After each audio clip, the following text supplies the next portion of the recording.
收睇我呢個言華取經。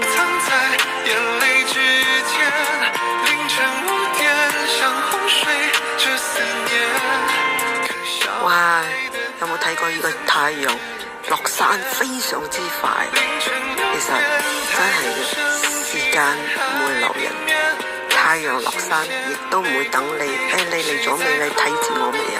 好快就不經意就落山咗。聽日就係另一日咗，所以冇去咁執着。你開唔開心？太陽照樣升起第二日。你開唔開心？個太陽亦都係到時間會落山。咁樣點解下下我哋都會俾個情緒控制咗我哋嘅日常生活？個開唔開心都好似俾自己嘅情緒操控咗咁嘅。其實究竟邊個係主人呢？係自己情緒係主人啦，或者自己嘅念頭係主人呢？